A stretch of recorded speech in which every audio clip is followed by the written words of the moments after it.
Hello, everybody. Welcome to our webinar, Rotational Shot Putting the Deerfield High School Way. I'm Dan McQuaid. Roger Einbecker and I started this a couple of years ago. We have a website called mcthrows.com. We invite you to check out for articles about throwing and news about more webinars and all kinds of stuff. Our guests today are going to be Cody Foerch and Kip Gasper, the throws coaches at Deerfield High School in suburbs of Chicago. They have a fantastic throwing program going right now. They're doing an amazing job coaching the rotational shot. So that's what we're going to focus on today. Let me just get my next slide here. There we go. Hey, just wanted to give a shout out to Rob Lasorza at MF Athletics. He is a great benefactor of the throws. Anything that you need from them in terms of shots, discs, throwing balls, anything, high jump pits, whatever. He's the guy to talk to. So give him a shout, whatever you need. This is us, mcthrows.com. We've got a website. We're on Twitter and Facebook. We're on Instagram. On Instagram, the account's called DJ McQuaid because I haven't been able to figure out yet how to switch the name. But as soon as I do that, it'll be mcthrows.com. Hey, a couple things. As you're listening, if you have a question pops in your head, just type it in. You'll see the opportunity to do that and submit it. And I'll keep track of those, and I'll interrupt the guys periodically and get those answered. So if you type it in, just be patient. I promise we will get to it. Here's our guys today. Here's Kip Gasper. According to Cody, Kip has coached for an untold number of years. He was not able to even count them. In that time, he's had 9 state qualifying athletes, 7 state medalists, and in an 11-year span, produced 10 state qualifiers. Here's his partner, Cody Foerch. Could not find a picture of Cody on the internet, which makes me wonder what Cody is hiding. This is his 4th year as boys and girls throws coach at Deerfield. He's had a couple state qualifiers and a medalist. He and Kip have collaborated on coaching their current state school record holder in the shot. He's an amazing athlete. Looks a little bit like Flat Stanley, and he throws like Ryan Krauser. And he's the man we're going to focus on to start with. So, Cody and Kip, I'm going to ask you to take over the screen. So we'll see their screen. We're going to go through some video. And again, if you have questions, just type those in, and I will feed them to the guys. All right. I think I just want to start by saying thank you for setting this up, and hopefully we can provide some insight and then eventually maybe learn something, all of us from this. Yeah, we're looking forward to the questions because it makes us think a little more about what we do too. So we appreciate the questions. All right.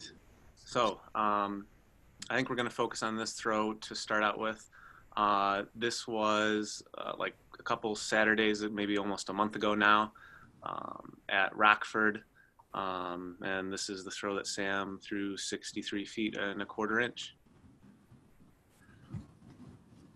So I think we'll just play it through a couple times first. You guys, a little background on Sam now. He's a senior, and coming into this year, what was his PR? 59, 4.5 inches from last year. And he's an unusual kid in that he's a great shot putter, but I believe you said he's 6'5", about 220. Somewhere around there, yep. Yeah, and he doesn't have crazy strength numbers. He's throwing 63 feet based on really solid technique. So that's what we're up to today, is trying to get some insight into that. Yep. Another couple things about him is that he is very intelligent, which goes a very, very long way, especially because what we're about to go through on video and the analysis is not only what we see and talk about, but what he sees and he talks with us about. And sometimes he'll even initiate some of these conversations before we will even see them, just because he has a knack for it and he does a lot of video watching himself. You probably have noticed Sam is fairly slender for a thrower. As a freshman, he actually did a little bit of high jumping, and I think he hurdled once or twice. I really think he could have done well in any of those events. Fortunately, probably due to the influence of his big brother, who was second in state in shot in 2011. He really fell in love with the throws and has been with us the whole time for 4 years, which has been great to take a thrower and start him spinning from the very start and develop a technique over a long period of time. Yeah, and a couple more things that I want to kind of maybe emphasize, as I've played the video a couple dozen times by now, is how smooth he is and how much extension he can get. Two of the things that he does really, really well. And a lot of that comes from him having thrown for, since he was in practically like 7th grade or maybe even earlier. So he's been doing it for a while, and that helps a lot. And that's kind of why maybe you see that he's a couple steps ahead of what most guys are at this point in their throwing career. Yeah, how about if we go back to the back of the ring now, and we'll just work our way through his throw. Maybe you could tell us about his wind. What are you guys looking for there? Yep.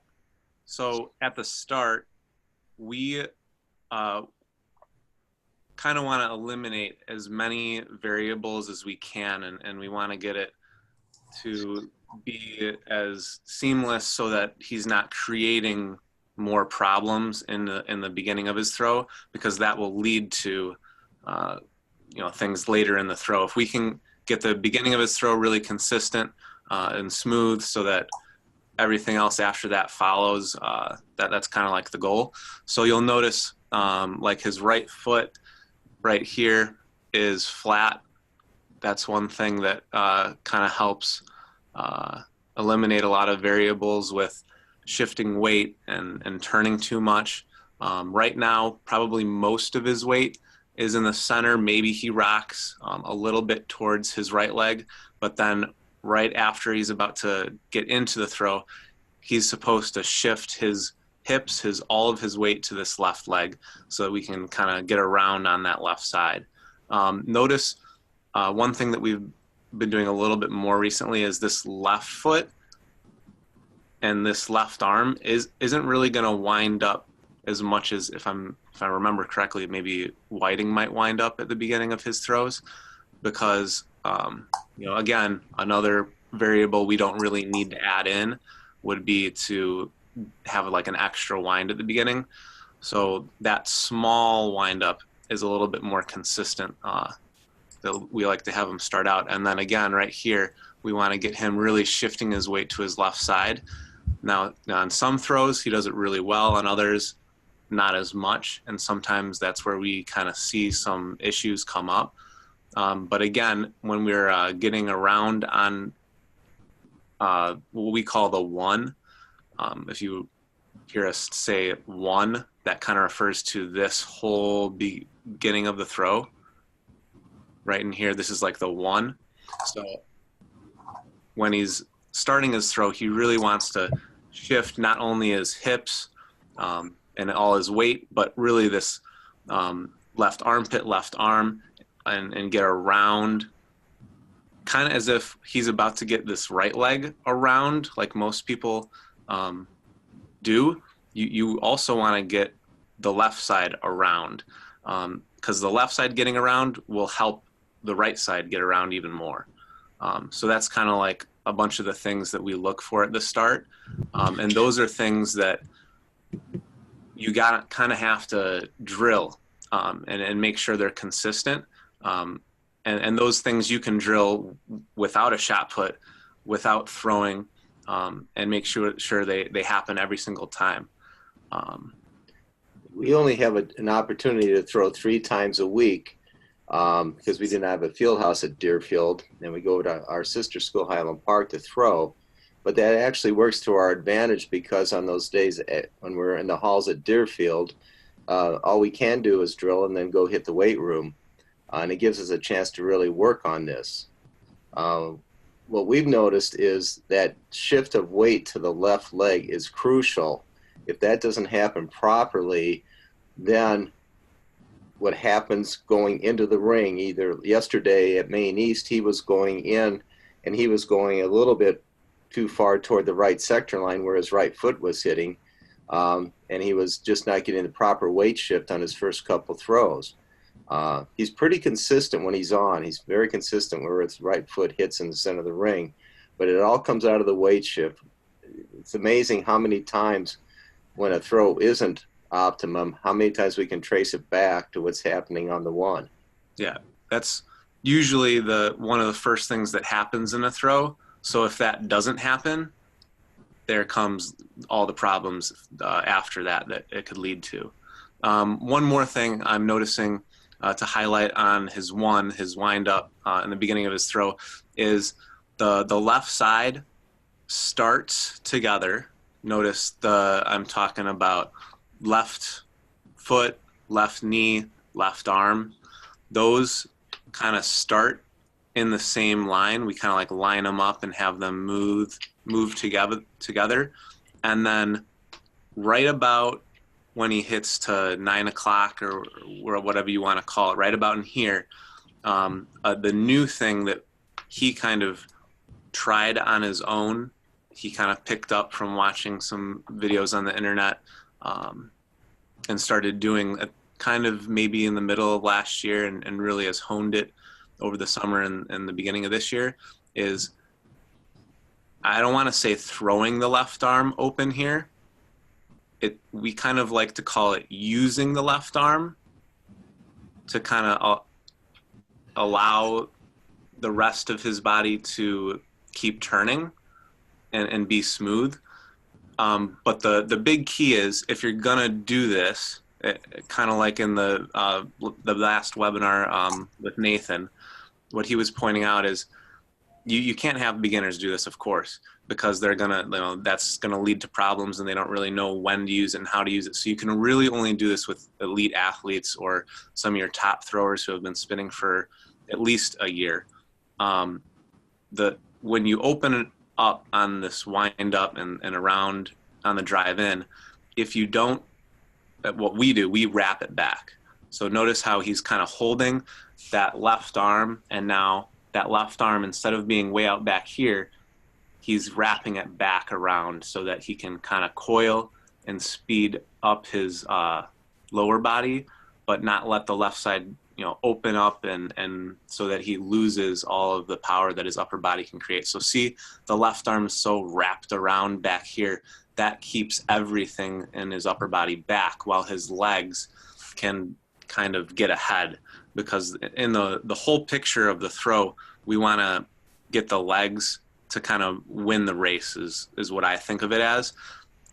And one of the things that we need to do to allow the legs to get ahead and win that race is make sure the upper body doesn't win. So sometimes holding it back is one thing that we can do to kind of prevent them, the upper body, from getting far too around. I want to go back to the one for just a second. If you watch Sam's left foot as it comes around, and the weight shift is correct, he doesn't over rotate his left toe and have it facing out into the sector. And we found that with our throwers, we are primarily a rotational team, and that's critical, because kids who let that left toe point into the sector tend to over rotate as they go in on the two, and they can be all over the place in the center of the circle. So getting consistency there is huge. Then the other thing is, there's some things we regard each thrower as their own individual puzzle in a way. And even though they're spinning, their spin is going to look a little bit different. We have another 50-foot thrower, upper 50s, Henry Boudreau. His spin, has some similarities, but it also has some differences too. So what Sam is doing with his left arm, we don't necessarily do with Henry. You guys got a question here about the back. At the start, at the back with the left arm, do you guys focus on it being parallel to the ground, or does it just happen that way? Is that a coaching point you guys use? Yeah. We want, and his isn't perfectly parallel to the ground. It's kind of low a little bit, which is not like the end of the world. That kind of like Coach Gasper is saying, each thrower is different, and some throwers kind of get in the habit of keeping it a little bit lower. I don't really remember many throwers keeping it a little bit higher, but as like kind of a baseline for our whole team, we want to be level. We want to be parallel to the ground. And we kind of, I guess, teach that because it helps this idea of getting around on the one, around on the beginning of the throw. And it also helps the idea of being long. The longer your levers are with legs and arms, then the more force you can kind of generate from the rotation part of the throw. Do you guys have a cue for when you want his right foot to leave the back of the ring? Right there. So this is one thing that I think maybe Coach Gasper and I are a little bit differ on. I'll say what I usually look at, and then he'll say what he usually looks at. And I think, again, it might depend on the thrower. I don't know if I'd say I don't care, but I'm not as worried about when that right foot is leaving. Usually, I think for Sam, like it is now, it's leaving kind of after he gets that left foot to 9 o'clock. On one hand, some people would say that it's good to keep that right leg on the ground, because now, even though it's behind, you can create that leg whip around. And I see that. And I also see the fact, Coach Gasper is going to talk about how if it's behind too long, that can kind of cause some problems. So sometimes your body can get too far ahead. Yeah, it might be the right foot. You don't want it to be too fast, and you also don't want to be too slow. But if it's too slow, it could cause some problems. Yeah, Sam is really quick, and he can get that right foot coming off just a little bit later than I might teach another athlete to do, and still get it around in good shape to drive it into the ring properly on the two. Other athletes, what I see with them is they tend to want to get into the ring so fast they leave that right foot down, and then it winds up doing just a big looping motion, and they can't hit their two properly and can't stay over their right leg in power. Yeah, and here's what I would add to that. Notice how he does a good job, even though it is maybe what some would say behind. He does still actively use that right leg here in his drive and his leg swing. If he were to kind of turn around and then instead kick, like almost like he was kicking a soccer ball or a football or something like that, kick forward, not leg swing around, that would be much more of a problem. Because we want more of a leg swing around than of if you were kind of facing straight and kicking in, if that makes any sense. So with that right leg, do you have a cue that you use about how wide you want him to sweep that foot when it's coming around? Another good question. I don't think I really have a certain spot. I think, again, the last webinar with Nathan, he said it's kind of like a reaction. Like we don't have a certain spot we want it to be. It'll kind of react to wherever he's putting himself, because sometimes maybe he had a good weight shift, maybe he's leaning, has a good 9 o'clock drop, and it's a little bit wider. We don't really have a specific spot we want it to be in, but what we do want to make sure is that he's not cutting around this corner tight. Notice how his knees are wide here. Here's a good shot of that. That's creating that wide leg swing. If he was cutting around this corner, if he wasn't getting wide around on the beginning of his throw, then he wouldn't be creating as much force energy through this. This is kind of like our big part of the throw where he's generating a bunch of the energy that he's going to use in his power to throw it. So if he's not getting around on it, if his knees are too close, then that wouldn't be as good. I wouldn't create as much energy. So not a specific spot the right leg needs to be, but it should be getting around is what I would say. Yeah. We have a question, Coach, about is there meant to be a sort of swinging motion down and then up with that right leg? Not really. Maybe right in here. Yeah, I think the viewer just detected that it looks a little bit like, as it comes around, almost because his knee rises up, Yeah, I think it's another thing that we're not too particular on. And it kind of depends on the athlete and depends on his type of leg swing that he creates. We do want them to get their knee up here.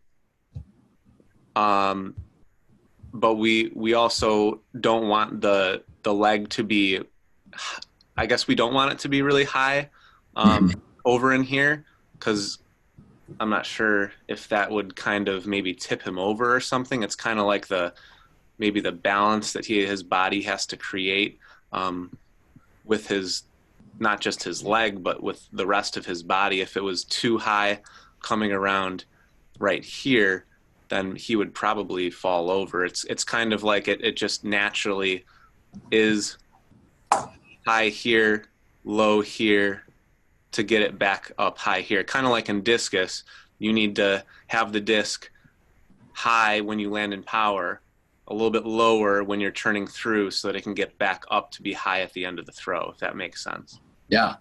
Do you guys use the crunch the right side cue?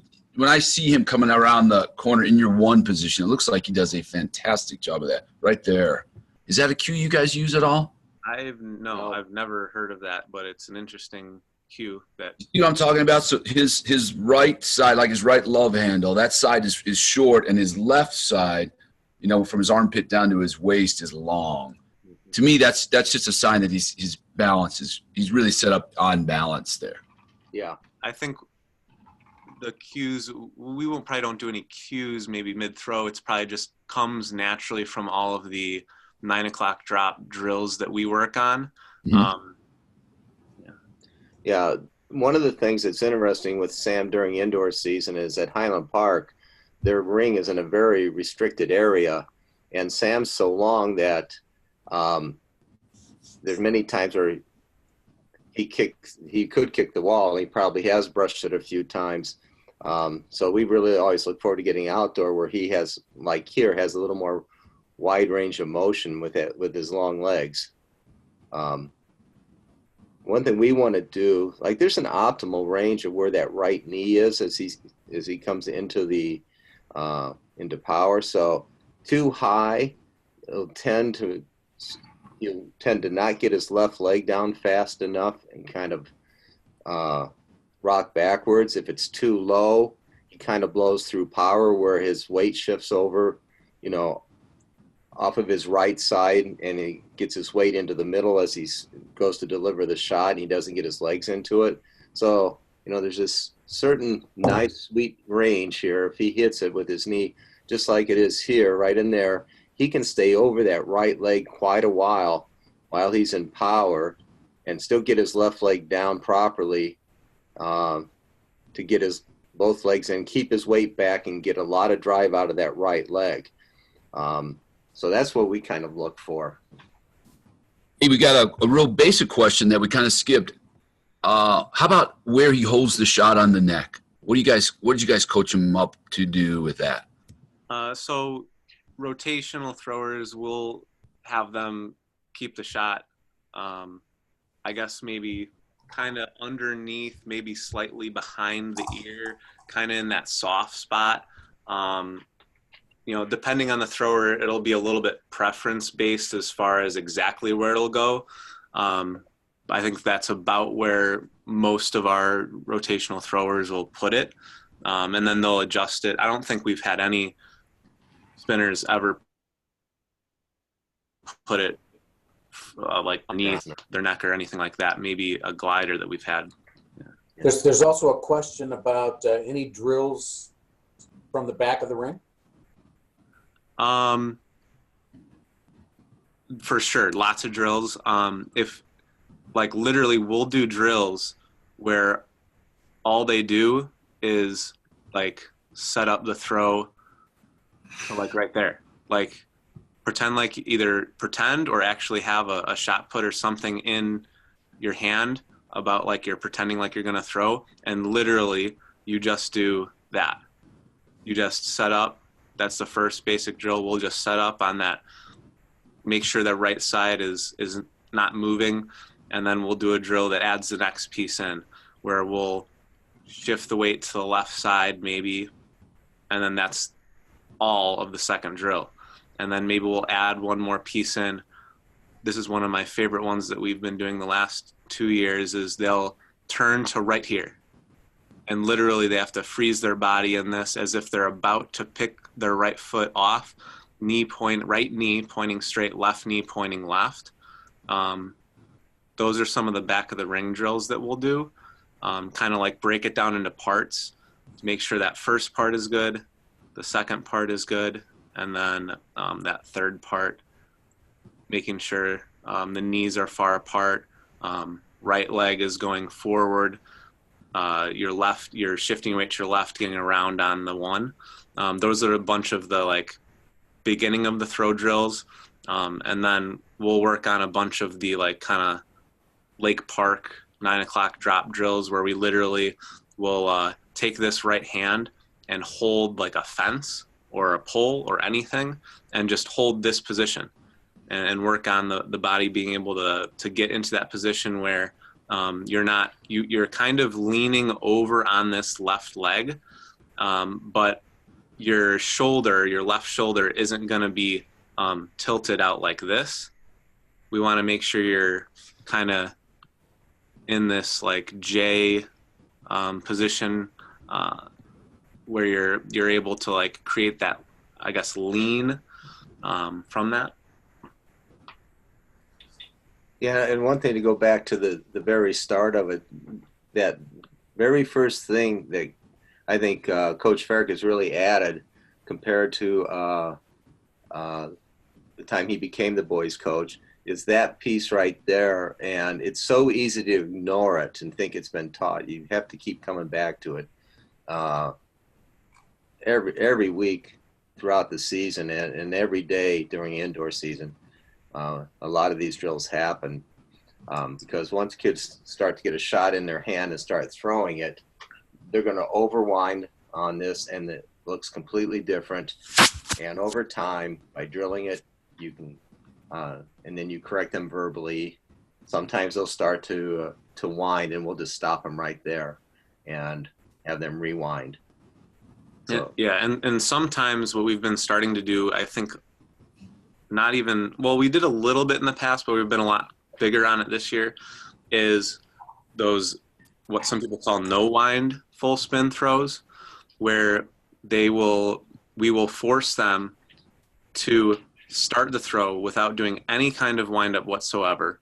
They have to start with all of their weight on the left leg, and they have to do a full spin where they're not allowed to shift their weight to the right side at all. So they kind of have to initiate the throw with maybe a little bit of the right leg getting around in the left arm, because that will eliminate, if you have a thrower who's got like a crazy windup, you can eliminate all of those extra variables at the beginning of the throw, because there's a chance that one of those little things that they do at the beginning is actually somehow causing a problem to happen, and you might not realize it.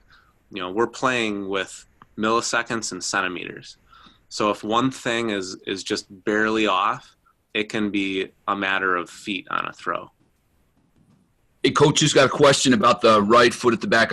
Is he pushing off the surface, or is it just naturally coming off at a certain point? Yeah, he is supposed to be, like we've heard past coaches say, pushing off like he's on a skateboard, right? Right there. Yep, he's supposed to be pushing forward, as in like, I don't know, where am I pushing in that direction with that right foot, so that it can help get around and keep those knees wide to create that wide leg swing. Got it.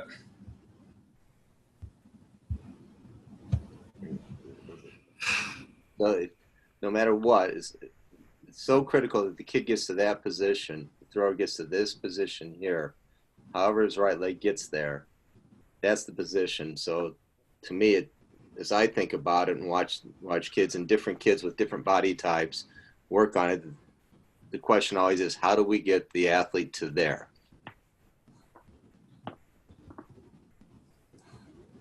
Is that your number 2 position?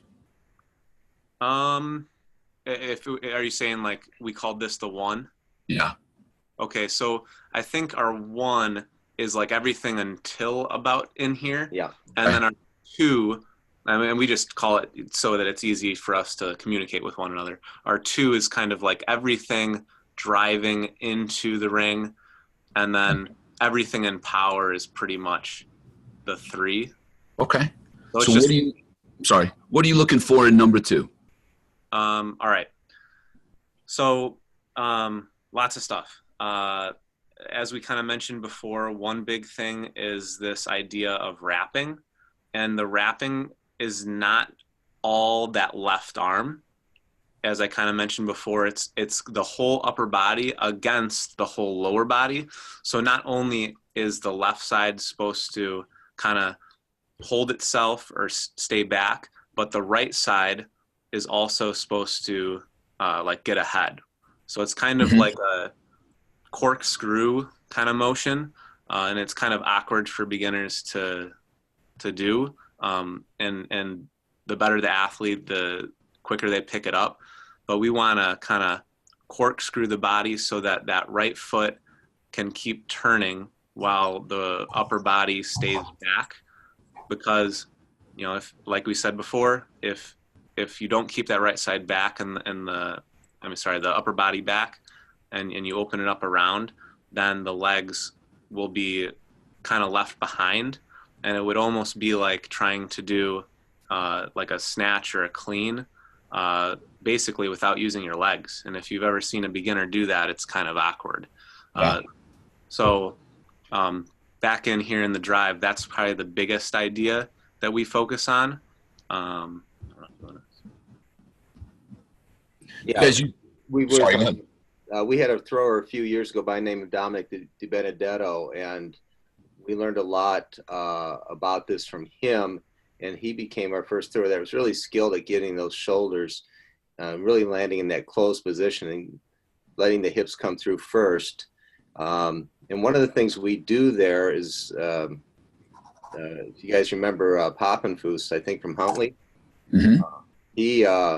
we used to see him do a drill, which is essentially a south, and then he would land in power and just work on keeping those shoulders back and just hold the position. And we do a fair amount of that. Yeah. If you want to know at least my favorite drill, and maybe Coach Gasper's favorite drill too, it'll be, we'll have the thrower do a full spin. It usually is without anything in their hand. It could be with a power ball or I guess with a shot, but they have to land where this foot's down and this left arm's back. And most of the time what'll happen is either this left side will open up around if they don't know how to keep it back, or their whole body will just keep turning through. So if a thrower, that's like the first thing we go to. If we see something is kind of like opening around too far in their power position at the throw, we'll make them do what we call like stops in power, where they literally just stop themselves right here in power. You can't really see it on a full spin because, I mean, ideally, right about in here, we want Sam's left foot to be on the ground. Right. But, you know, not a perfect throw. Something we're still working on is getting that left foot down. So that's one drill that we do very, very, very often to kind of try to get that position to happen when we're actually throwing in a meet. You guys use focal points at all in this phase? Yes. Talk about that. Our basic cue is the right sector line tells you when to go into the sector. The left sector line tells you where to go. And a lot of times, especially as a thrower is really developing into a spinner, we try to get a focal point in back also. Generally, I like to have the focal point be in line with the left sector line. And it really helps the kids stay back more to give them something to look for. A lot of kids come, you know, especially early on when you're teaching spin, you watch where kids' eyes are as they rotate and how many times those eyes are down. You really have to teach athletes how to use their eyes. It seems like you shouldn't have to, but you really do. And it takes a couple years to get them to do it consistently. Yeah. When So you say, Coach, when you say left sector line, you're talking about from the perspective of like where Sam's looking right now, or Yes. someone looking from out in this landing area at Sam? Somebody, from the thrower's viewpoint. So the left sector line from where he's standing right now. Yeah. Okay, got it. Yep. And then something back here to keep his eyes back and shoulders and everything back. Yeah. Hey, can we talk about the angle of the right foot on touchdown? What do you coach for that? Yeah. So the idea of like dorsiflexing this right foot so that it lands basically at this like kind of 90-degree angle is the goal. Okay. And this is kind of where most of the better athletes get a big advantage. If you're strong enough to be able to land and not let that heel drop, that's huge because it doesn't slow you down. And not a lot of athletes can do it. Not saying that, only some people can do it, but it's something that you really got to work on because it's like a specific strength.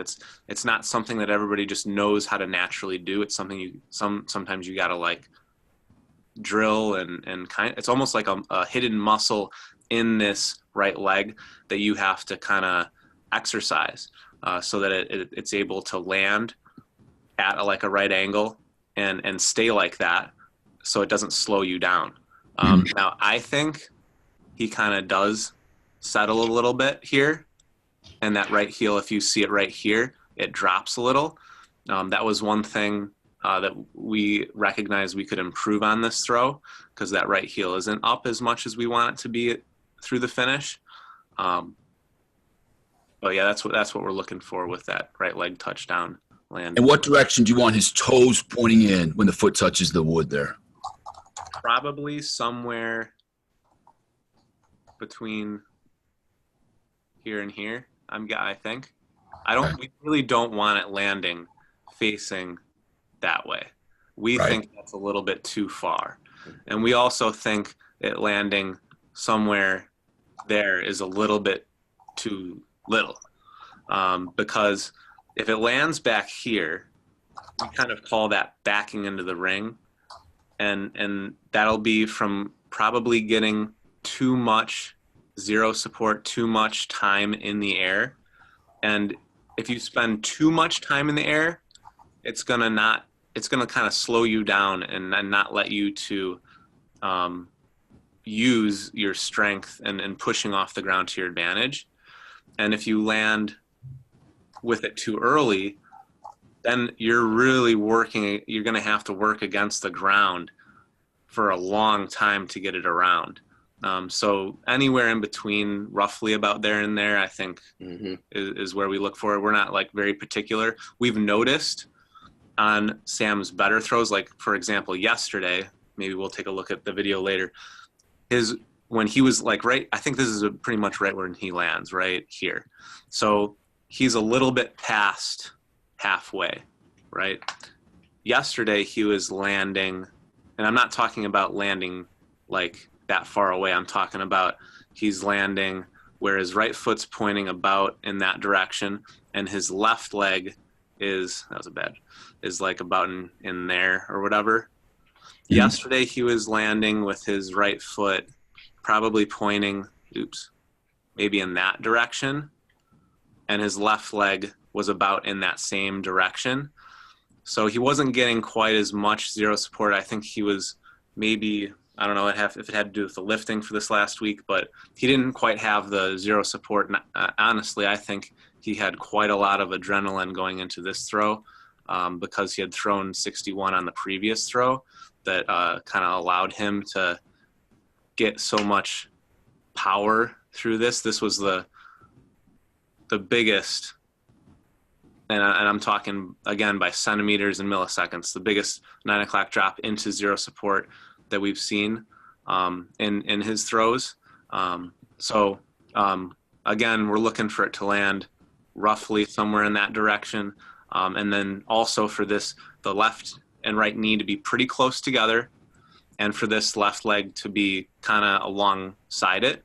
If this left leg was back here still, that would really, really hurt the throw, because then it would not, that left foot wouldn't get down as quick, which is a big problem for a lot of throwers, and it's one thing that we've really been working on with Sam. Yeah, a couple things. First off, to echo what Coach Foerch just said, we think there's room for improvement with Sam, and that left leg is a piece of him. We'll probably talk a little bit more about that in a little while. The thing I like about that he's doing well on this throw too, as he comes in with that right knee up and that right foot dorsiflex, he doesn't reach out toward the ground with his leg. He just drops down on that bent knee, and he's strong enough to be able to do that and still be able to pop out of it. There's some of his athleticism and it's just natural spring in his leg, plus the lifting he's done. Yeah, huge point there. He's not landing and then getting lower. He's kind of landing low, and that kind of, I guess, saves him some time, so that he's not landing tall and then getting low.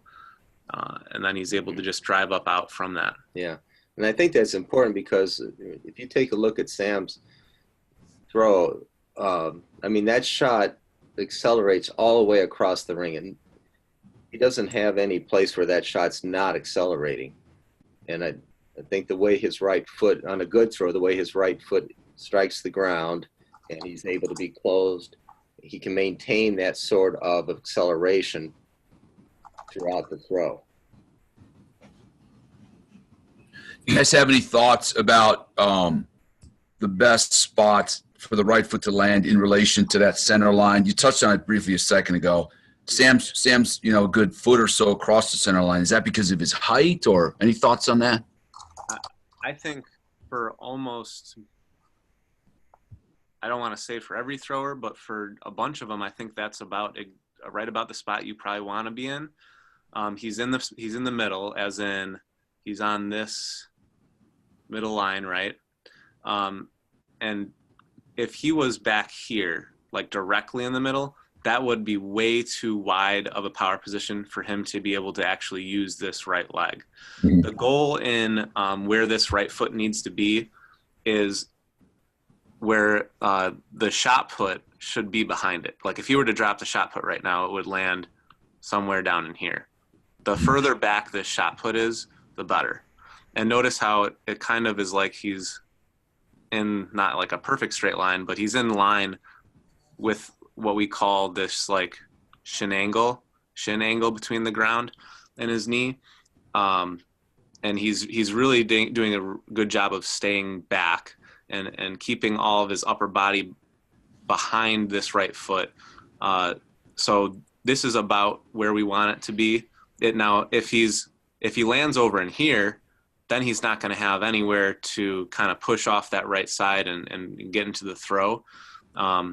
If he were to land maybe a couple inches further back, that probably wouldn't be the end of the world. But I think on this one, he hit just about the sweet spot of where we want it to land. And then also the left foot is landing just about exactly where we want it to land, right on that left sector line. Mm-hmm. It would seem for somebody as tall as Sam, his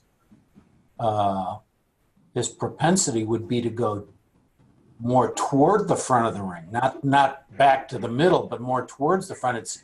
It would be so easy for him to chew up more space. He's really done a great job or you guys all have done a great job at managing his right foot touchdown location so that it leaves him enough room for making a good power position and making the throw. But I could see real easily where he would drive another foot or more and touch down and really jam himself up into the toe board. I don't know if that's ever been a problem of his, but he's really landed in a great spot there. Oops, sorry about that. A couple books dropped. Yeah, that's funny that you say that, because that happens just about every day and at every meet that we've been to so far this year. He eats up the ring like crazy, and we've kind of identified some places where it kind of has been caught. It's like things that have caused that. But just yesterday, he had his foot kind of land and then slide till about in here, and then either his left foot will have to land really short, or his left foot, his body knows his left foot can't land and get in the ring, so he'll land the left foot way over in here, either in or outside the ring. He's done a better job of not doing that. Or he'll literally land on top of the ring, and of course that's a scratch. So I think out of all of his meat throws, and let's say he's taken out of every 10 throws, probably 2 or 3 of them are because he eats up too much ring, and he'll either land on top of this toe board, or he'll land kind of like the inside or the corner, and that'll kind of mess with it. So it's funny that you pointed out, because it's a challenge that we've been working with, but we've recognized a couple things back here. Yeah, that's exactly where I was gonna have you go back there. That right there is where he allows, so he's sitting in with his hip, but he keeps his weight over so he doesn't stick his left shoulder in or his head in, right? So he's really waiting on his right leg to come around, and then he punches off the left and rotates in non-support. It's great. That's great. Yeah, when he has one of his lesser throws, you'll see that he's trying to get out of his wind a little too quickly, and then that throws everything else off. After he doesn't get the right leg around properly, and it changes the timing. It's, from my point of view, timing is more important than just sheer speed on the one. Absolutely. You want to get to the right spot at the right time, and if you're too fast and you can't hit the proper position like he's in here, then that extra speed has actually harmed you, not helped you. Yeah, and I'll add a couple things here. 2 things that we look for if we've seen that he's kind of, I call it sometimes blasting out the front of the ring. Sometimes on him or another thrower that we'll have, this left arm will be a little bit low, and that'll kind of cause them in this 9 o'clock drop to shift their weight too much.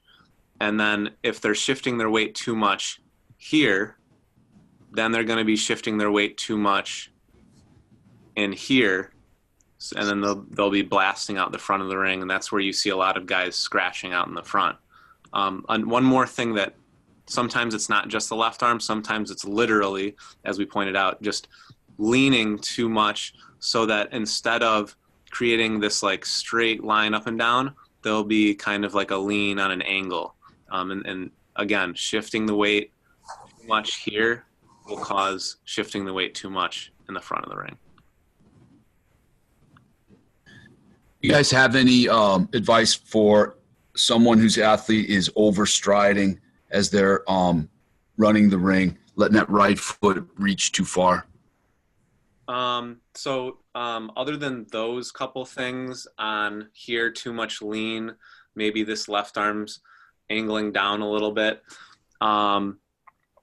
Sometimes possibly they're literally getting too much drive.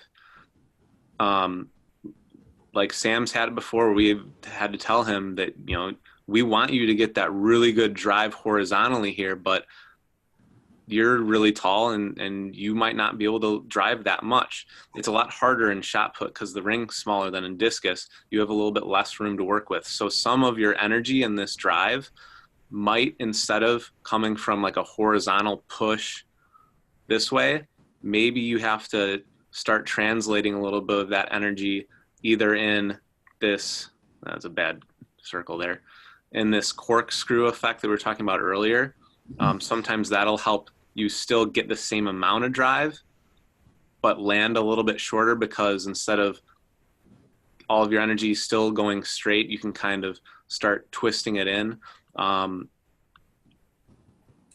Yeah. There's one drill we do we call it skip, skip, stick. It's kind of like, just exactly what it says. You skip, skip into your two, and then when you hit, you hold your position. And if you drive that too far, you can't hold that position when you land. We don't do it in the ring. We just do it out on the track on a line. And it teaches kids how to drive into that position, but then hold it. So that's been a good drill for us for that purpose too. I might be able to pull that one up real quick.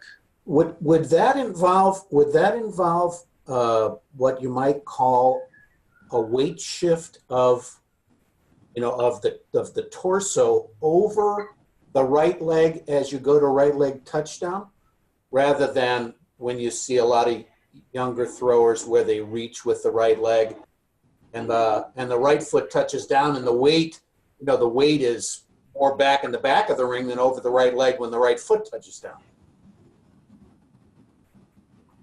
Yeah. We don't address it from that viewpoint. Now you're going to have me thinking about that. That's a good point. So he gets over his right leg really good. Mm-hmm. Right there. Yeah. So, yeah.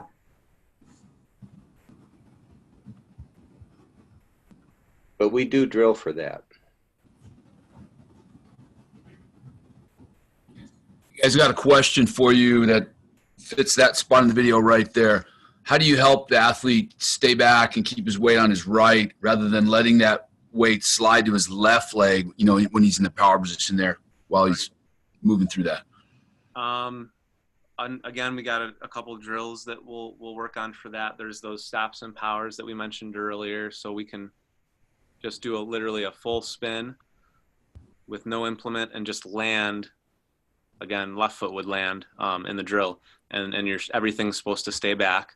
Another drill we'll do is an athlete's supposed to get into the power position, and then what they need to do is they can have someone hold their left arm. They can have them kind of hold on to a towel to keep that left arm back, and then what they're supposed to do in the power position while someone's holding their left arm back is they're supposed to turn this right foot around while keeping their weight back. If you turn the right foot around and you don't keep the weight back, then it doesn't really help at all. So one thing that we do to kind of check that is maybe at the start of the drill, before you even do anything, have them tap their left foot on the ground, because that should ensure that your weight's back. Then when they turn the right foot around and they hold that for maybe a second, have them tap their left foot on the ground again and see if their weight is still back, because a lot of the times it's not. The big key is being able to get that right foot around, but also making sure your weight is still back over this leg. So sometimes we literally have to do that where we'll hold their left arm back to force them to stay back, but we want that right side to start turning around while keeping the weight back. So tap the left foot. And when you're working with athletes that are learning the rotational, to me, if you see, I call it slide in the hips sometimes, where they land in power and their hips keep going to the toe board and they don't have a chance to elevate the shot, and they don't have a chance to turn all the way through. And a lot of times they wind up throwing down the right sector line. You got to walk it back. You go back to the two, and then you watch their knee come in low, and their foot touches down and their hips just keep going. Whereas if you compare that to what Sam does on this throw, where he gets that right knee up and then just drops down on top of it, that makes all the difference in the world. And if you walk it back one step further to the one, a lot of times when kids come in with that low leg, that low right knee, you'll see that they didn't shift their weight to the left, and they just got their weight back on their heels a little bit on their one because they were in such a hurry to go into the ring. So a lot of times you just have to walk it backwards. Hey, speaking of going back, I got a question going back a little earlier. What drills and cues do you guys use to make sure an athlete leads with their hips when they're starting to run the ring, which Sam does a great job of? I mean, other than just literally forcing, like telling them to shift their weight to their left side and working on those 9 o'clock drop drills, I don't think we have a lot of cues for hips.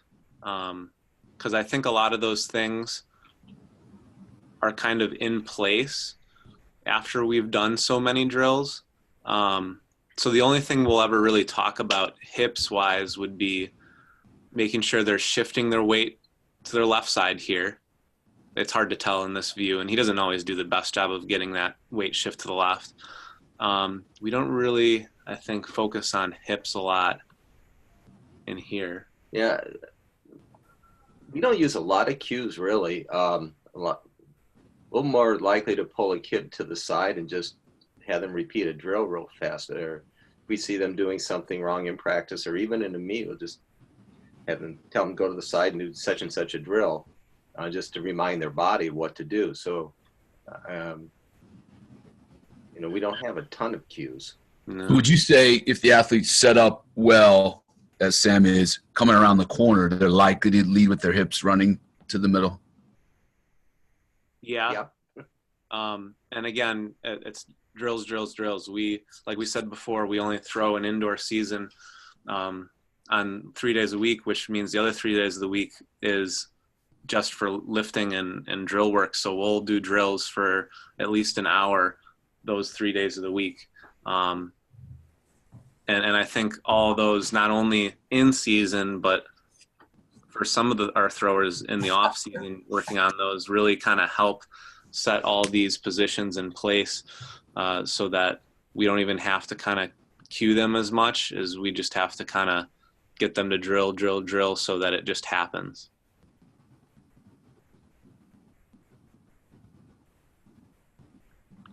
We got a question. I'm sorry. We got a question now.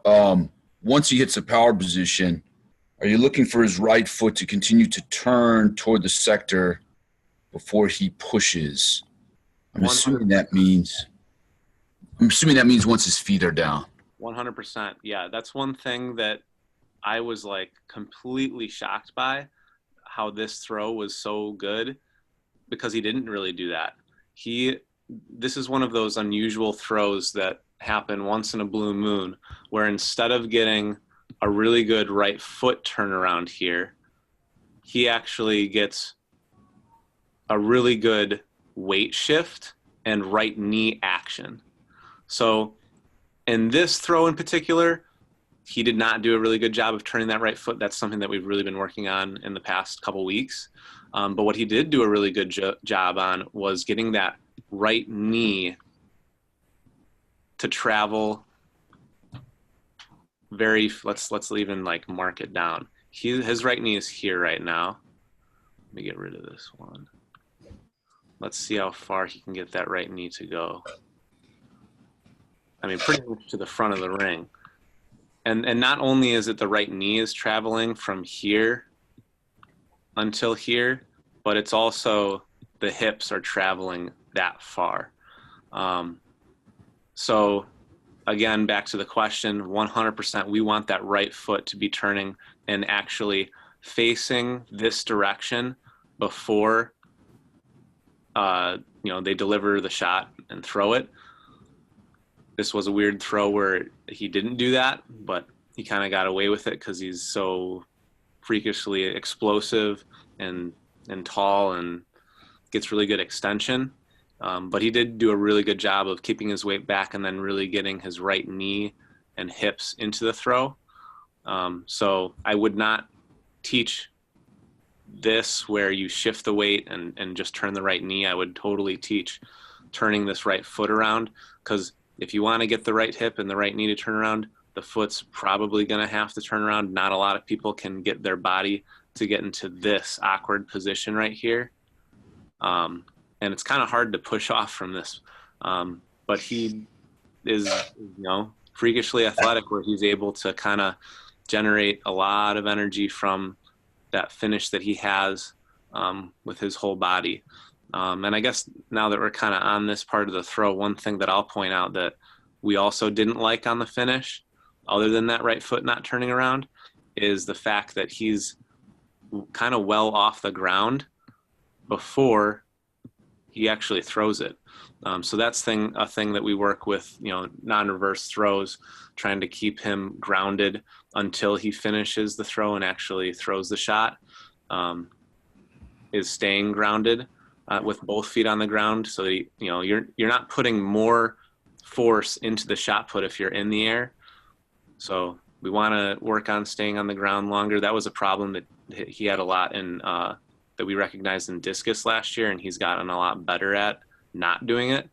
But then again, look at all that extension that he gets, and that good kind of, I guess you can call it like a backward C position, where he's got those hips into the throw fully extended with just about every part of his body.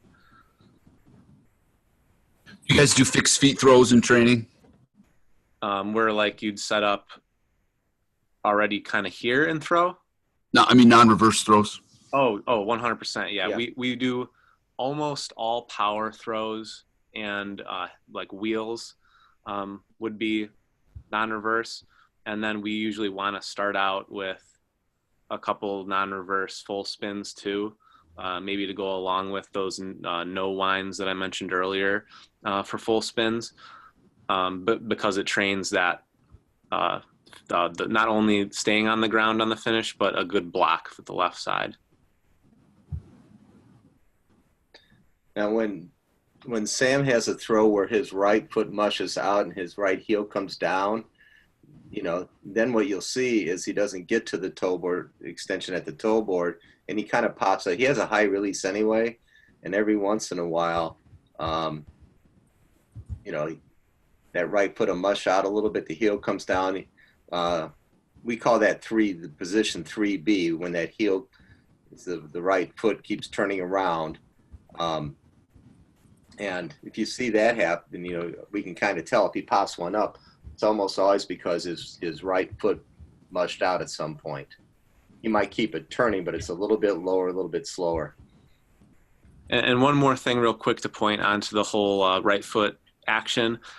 If your thrower gets that right foot to turn around so that it's facing the middle of the sector, but it's happening after they throw it, then that's not soon enough.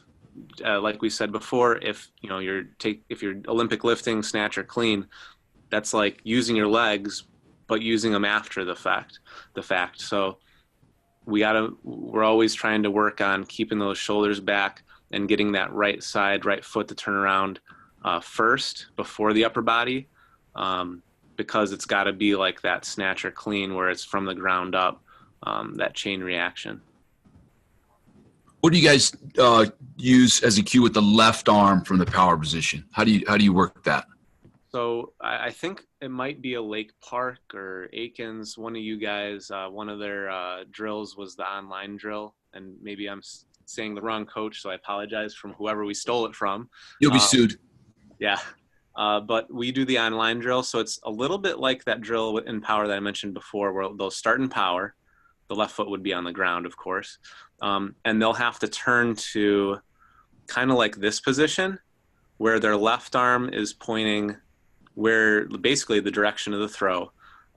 If he was doing the drill, we would want this right foot to be pointed in the middle of the sector, and we would want all the weight to be back, which he's doing a pretty good job of right now. And then, like I said before, if you want to do the drill correctly, your weight's got to be back. So one thing to do is to tap the left foot on the ground, and then you can finish the throw. So it's kind of like a two-part drill. You start in power. You'll essentially only turn your right foot and your left arm to here. Pause for 1 or 2 seconds, make sure you're in the right position, and then finish. And then one thing that we've really done a lot better job of the past couple of years is making sure this left arm gets to that position. Some of our throwers in the past have kind of blocked a little early, but notice how he keeps it nice and long here. And then it's hard to see over on the other side, but when he's blocking, he doesn't really elbow. It's kind of like if you were doing a pec fly and you had your arm not completely straight, but not completely, like not very bent, we kind of want to block and really not elbow, but freeze that whole left side. So you see it kind of goes past a little bit, but you're not always going to be able to stop it right there and hold it there the whole time, because you just keep going. And check out that, I saw this the other day, check out that left leg really getting up there. He does a good job of staying in the ring on this one. He's flexible. Yeah. Hey, we got a question here, Coach. What do you do with an athlete who's having trouble with the spot his left foot lands in the power position? As you know, sometimes athletes land what we call in the bucket, where the left foot dangles. It comes down too late, out of alignment. What are we doing about that? Again, lots of drills that we might do.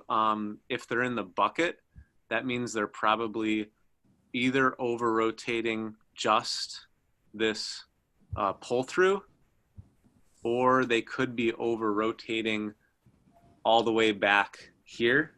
Because if they're over rotating sometimes this touchdown spot, maybe they're landing over on this side a little bit, then that'll cause them to land there. So that would be more of like, you got to look at the back of the ring problem. If they're landing in a good power position with their foot in the middle, and then they're still landing in the bucket, which Sam actually does a lot, it could be because they're literally just not getting the left foot down fast enough. So we do a drill called pull, pull, pull, where basically they just do 3 wheels, 3 mirror turns in a row to get that left foot down fast. Because I think for the most part, it's because they're not getting that left foot down very quickly. I would also go back to the one and check and see 2 things. One is, did they have a proper weight shift on the one? Oh, yeah. And 2, are they sitting back into the ring? A lot of times when kids do that, they sit back into the ring. The other thing I would look at is, on their one, does their right toe wind up pointing into the sector before their right leg starts coming into the ring? When that happens, you see that a lot.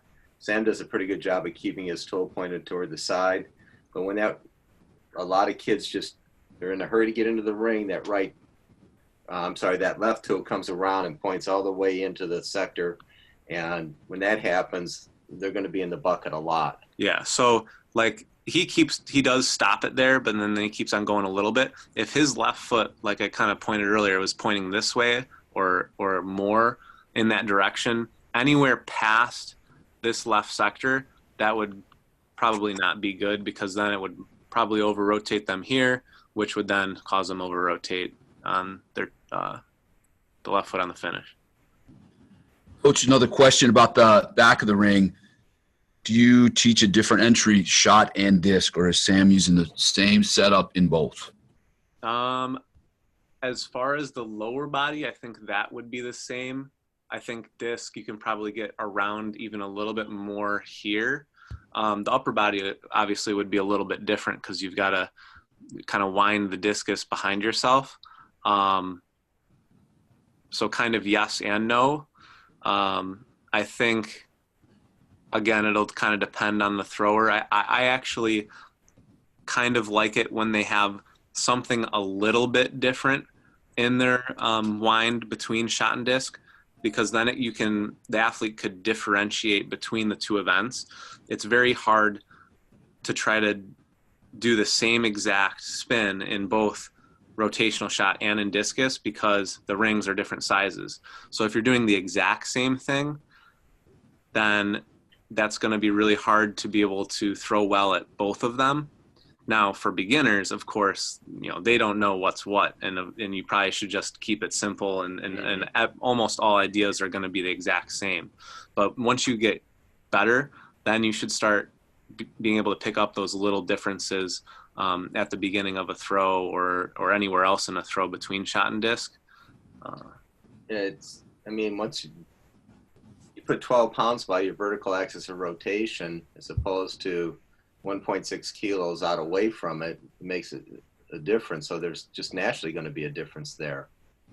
Yeah, and you can get away with a lot more in discus than you can get away with in shot. And I think that's what maybe we've done a good job of eliminating all those variables. And maybe people have seen our throwers at meets not have kind of like crazy throws in general, not just talking about like super fast, but like we're not all over the place. We're hitting the same positions. The beginning of the throws are very consistent and the same because of that fact that we've got this 12-pound ball, and a lot of people can do a great spin without it. But once you put that shot put in your hand, you know, it can cause a lot of problems. So that the more things you can do to eliminate those problems, the better. Which means, you know, being more consistent and keeping a lot of things simple at the beginning. Coach, speaking of problems, got a question here. What do you do with a rotational thrower who's struggling with their release? Okay. I guess maybe I'd look first at where they're placing it on the hand. Mm-hmm. You know, just on Thursday, we had 2 or 3 of our younger guys putting it too much on their palm. A girl this past week kind of maybe resting it too much on their thumb or their hand too turned up on their neck. So first thing, double check their hand position, double check where they're putting it on their neck. If their hand is facing too far up in the air, like you don't want to have your palm facing straight up in the air. You don't want your palm facing straight down. It should be kind of sideways, as if you're going to do a sideways high five, I guess. And then if that's not causing an issue, take a look and see if they're dropping their elbow. And if the shot's coming off their neck a little bit at some point during the turn. Sometimes one of the cues I do use is press your neck into the shot. I have no idea why, but for some reason, kids then tend to keep the shot on their neck as opposed to saying, push the shot into your neck. It just works. Maybe that's just Deerfield kids. Yeah, keeping that right elbow up is big. That usually has been the stem of many release problems that we've had in the past.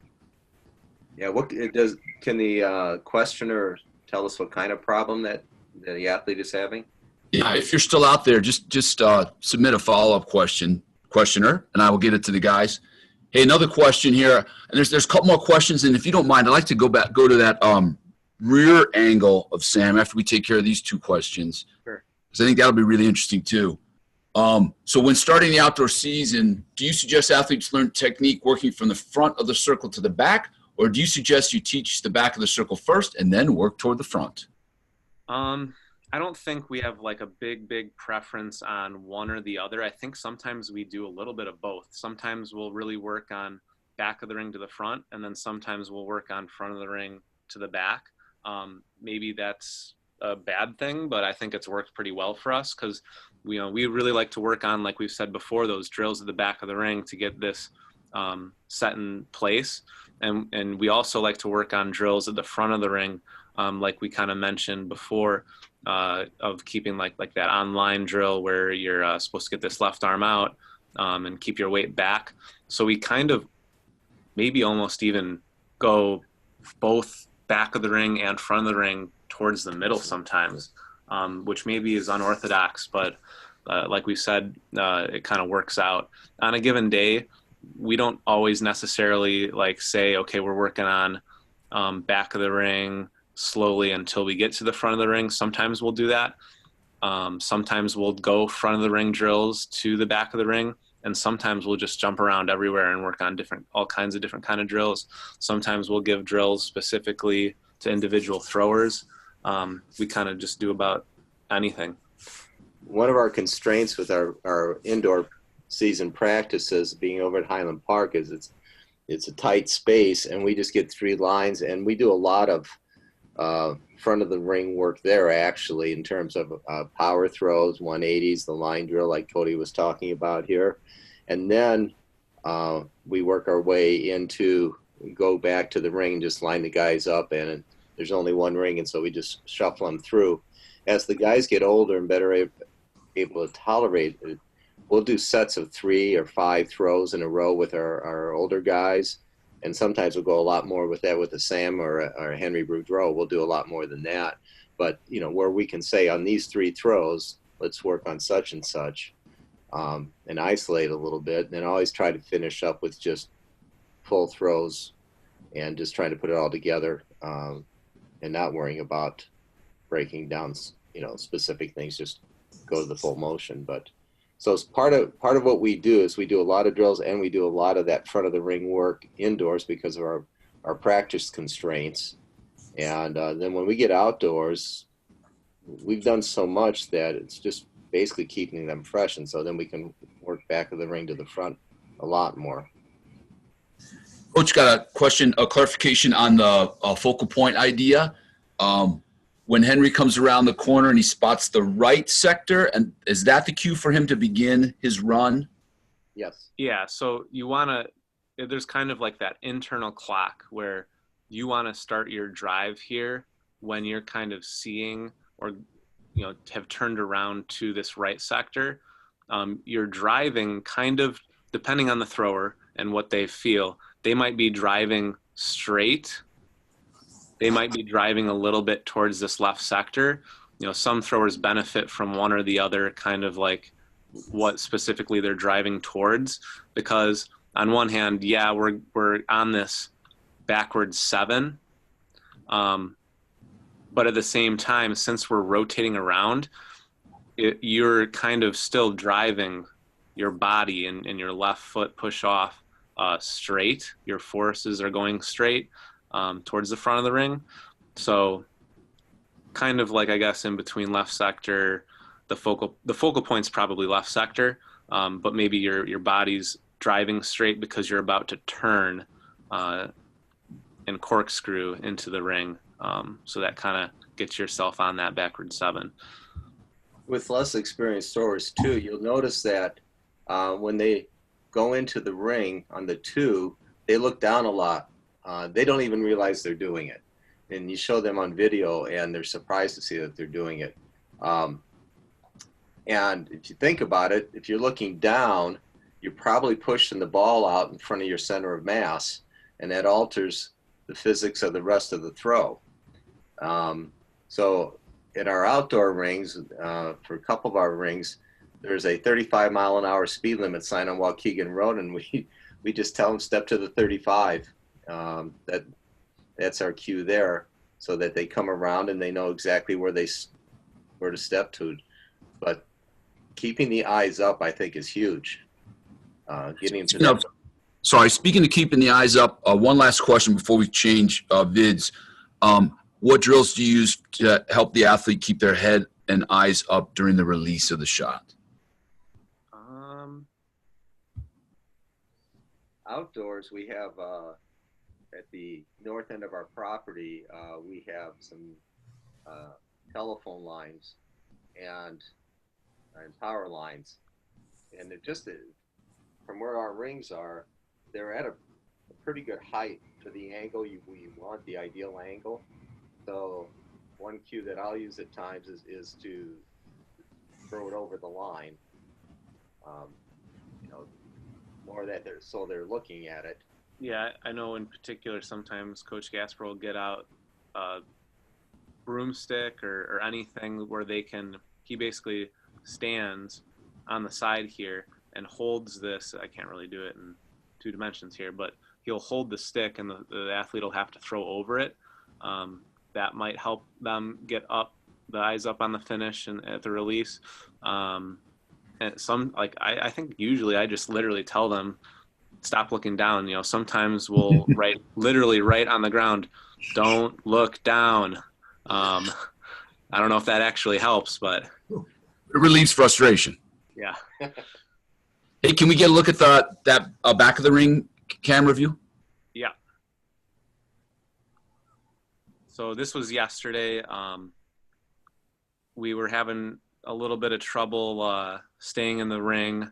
There were some issues with sliding on the ring surface. And But on this was his best throw of the day yesterday, 61, 6 3/4. You'll notice, I just want to point out what we were looking at yesterday, the things that he did not do as well that we need to work on. He didn't get the greatest weight shift to the left here, which kind of caused perhaps him to under rotate a little bit. If you see, there's like the center, and he's just barely short of the center, getting back onto that center line. Yeah, and a couple of his throws where he didn't have the good weight shift, his right foot was even a couple inches further over. Yep. And his left foot was basically at the center line. And when we see that, he's not getting the same drive. And, that's I think you described a problem he had earlier where his right foot touches down pointing at maybe 4 o'clock or 4:30 or something like that. Yep. You described that earlier. That's what he's doing in this throw too. Yeah, it seemed like he didn't quite have yesterday the, I don't know if it was adrenaline or maybe he was tired from lifting earlier in the week, but he didn't have that zero support phase that he had on the throw we just looked at. And, again, like we said before, landing early here, left foot is not getting down as quickly. So then most likely his weight has been shifted a little bit too early. His shoulders might be opening around too soon. So instead of his right foot turning around to win, look at the right side. And I'm talking about right leg, right arm. They're kind of going together right now and pushing at the same time instead of the right leg pushing first. So that's why he didn't really quite have the pop that he had on the 63 at the finish, because of all the way back here. Yeah. And if you even go back to the one right in here and you compare it to his good throws, like his left heel is up here and he's rotating the foot around a little bit more and he's not getting quite the same push off at the side of the foot that he does when he's really on.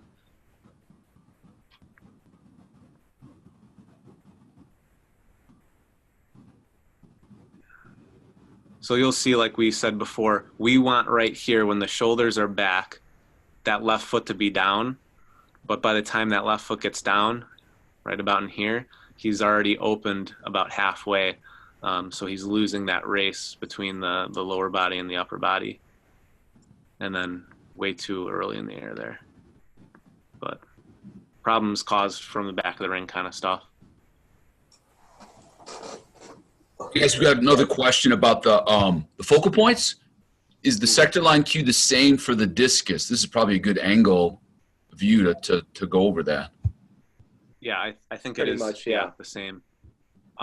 So here, like his left foot's kind of pointed down this right sector line direction. It's kind of pointed in that direction. Now he's still getting around with his left arm and his right leg, so that he's going to drive kind of straight. And again, he doesn't do a good job of getting on the center line here. But his focal point kind of in here, his eyes should kind of be somewhere in here. Now, like I'll just point out, when I was throwing and when I throw sometimes for fun, and I don't throw as far as Sam does, but I don't really use focal points. I think maybe my mind works better with just that internal clock of knowing when is a good time to drive. And maybe I do have focal points, but I just don't usually like pick a certain item out. And I think some throwers it really works well for, and some maybe not as much. So it's definitely something to try, but sometimes we'll have a frosh soft thrower wear like a brighter shirt out in here that they should be looking at, and then someone that you don't mind if they get hit. Yeah, and then I more so like to have a focal point like back somewhere. I guess where the camera guy would be standing here, to keep the eyes back and keep your upper body back here. Yeah, the focal point is probably something we use with throwers as they develop more than, because ideally what you want them to get is just get that kinesthetic awareness that they know where they are in space, that they don't have to really use their eyes. It's more of a development tool along the way.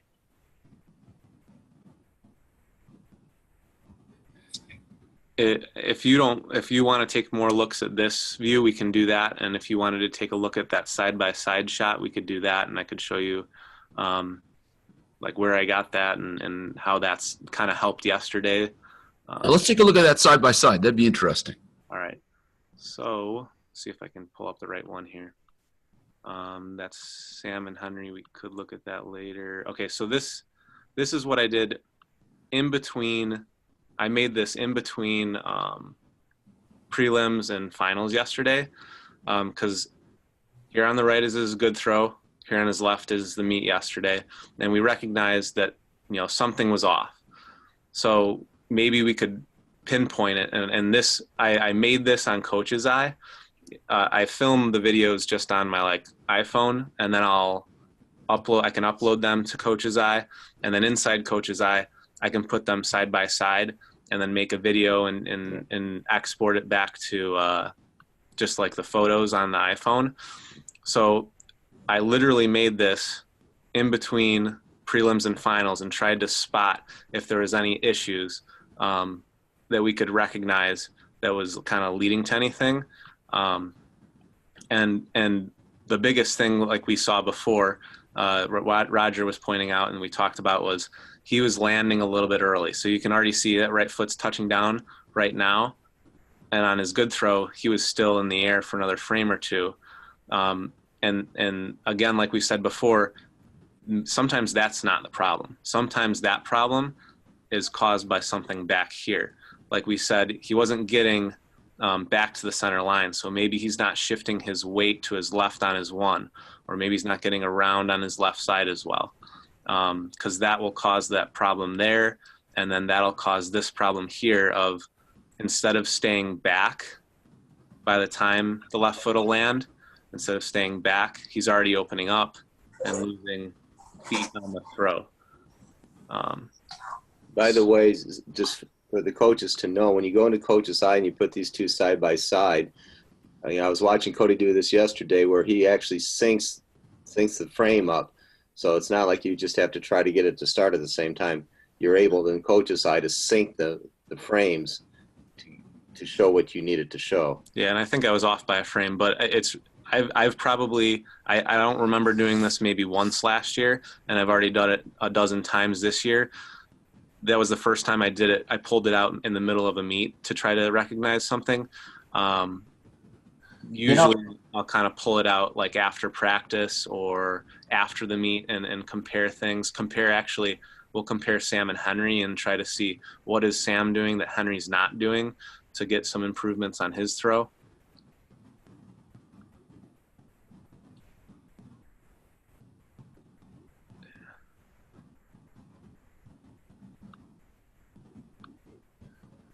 Did you, if you go all the way back to the back, do you think he's maybe standing a little taller, and do you think maybe his weight's a little shifted back in the throw on the left? Yeah, that was one thing actually I recognized this morning. Coach Gasper saw it, I think, more that day, where he's kind of sitting back a little bit here, maybe too much. And this throw in general, he especially when he lands in the power position, he lands a lot lower. And then that, like we said, that problem maybe of sitting back here will cause those problems in the front of the ring. Yeah, it's probably got a premature weight shift toward the middle. Yeah, and you can see he's got that lean we were talking about a little bit, that he didn't have quite as much on this one.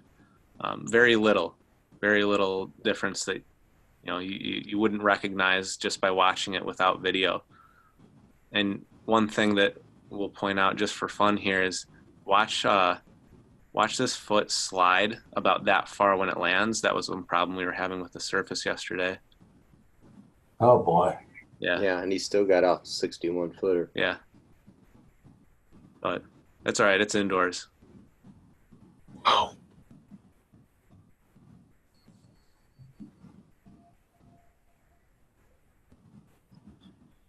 Hey, can we do one more segment here where we see Sam compared to Henry? Sure. All right. This is at Olivet 2 Saturdays ago.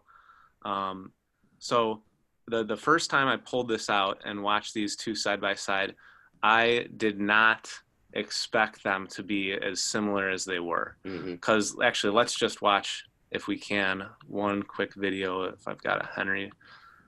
This is Henry last year throwing 57. So the throw that we're going to look at, it doesn't look quite as good as this. And so we're trying to get him back onto this level. And if you want to know, he does keep this in, even though it looks like he's about to scratch. So you'll notice like there's a little bit less fluidity, especially at the beginning of the throw. But this one, he did a really good job of getting that good extension at the finish. So a lot of similar looking things, but still not the same kind of thrower. What you'll see on Henry is that his right knee comes in a little bit lower and his hips shift forward toward the toe board sooner. He doesn't keep it back, but he's so strong that he still can get a lot of energy into the shot. All right. So again, before I pulled this up, I thought they looked completely different. And hopefully we'll see a lot of similarities. Henry's left arm is going to open up a little bit around more than Sam's is. But it's kind of crazy, to me at least, how similar they look, but I guess it's because of all the similar drills that we do. Now, take a look. This was the first throw this year that Henry actually got to use the whole ring. And what I mean by that is he actually started at the back, which he always does, and he actually got all the way across where his right foot hit here, his left foot hit there. On most of his other throws, he would land about here and here or something like that, and he wouldn't, like I said, use the whole ring. So this is the first one he did. The one thing he didn't do is like really finish the throw. It's almost like he is trying to get rid of it too soon. He's not getting the hips into the throw. He's not extending over the toe board like Sam does. Like look at the last second the shot is on the hand. Henry's hand is it's small, but he's like kind of at the light. Sam's going to be one frame later above the light, way up here, versus his was down in here. And that's kind of because of the lift that Sam creates off the ground.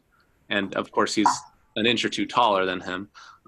But see how Henry doesn't extend this? It's almost like he's bent like that.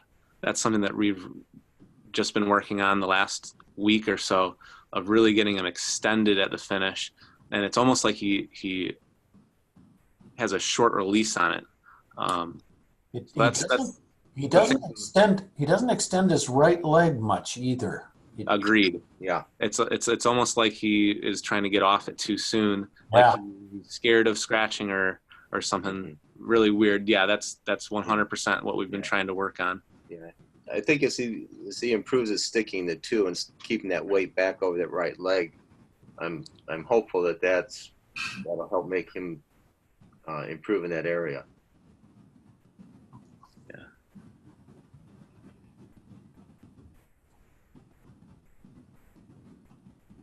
Is he not as flexible as Sam? Probably.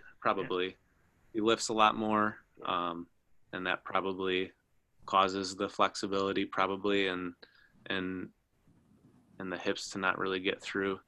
Yeah. He's kind of crazy. He'll lift on Sundays and every other day of the week, which is great, but sometimes he almost lifts too much.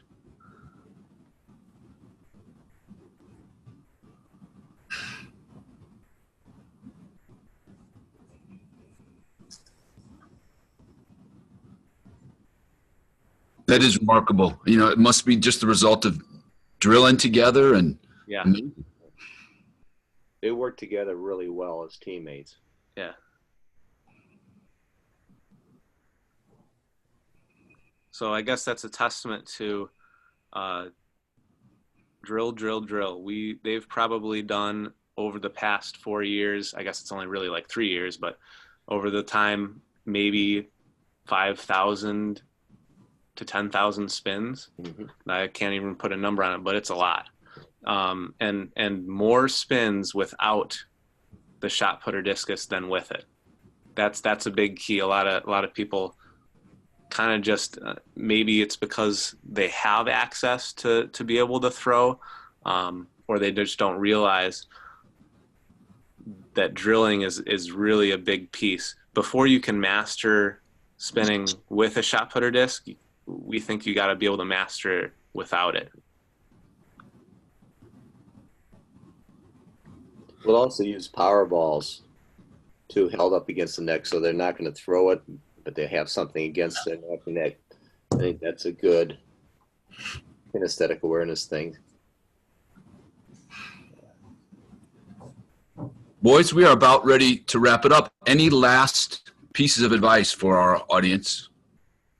I just want to amplify what Cody just said. If you take a look at Deerfield's state qualifiers over the last 14 years or so, the one thing is all those kids have been kids that have been willing to do the drills and to do them on Sundays and on their own and in the garage during the off season and on concrete. You know, that I think without exception, they've all been willing to do that. And to me, that's huge. That makes the difference. And then we're fine-tuning things instead of trying to teach big movements, you know. So you do those drills over 3 years, because a lot of times we don't get a thrower until they're a sophomore. With Henry and Sam, fortunately, we have them for 4 years, but that's been a huge thing. The other interesting thing is if you're fortunate enough to have two coaches at a meet, Cody tends to like to stand, you know, to the side, and I like to stand at the back. And I think Cody's more focused on what happens at the center of the ring. I tend to look at more what happens at the back of the ring. But when you put the two together, then we seem to come up with about the same answer most of the time. Yeah. But it's very helpful to have two angles on it. Yeah, so this was us yesterday. I was filming the side here, and then Coach Gasper filmed that back angle that we watched before. And if there's one more thing I'd like to add to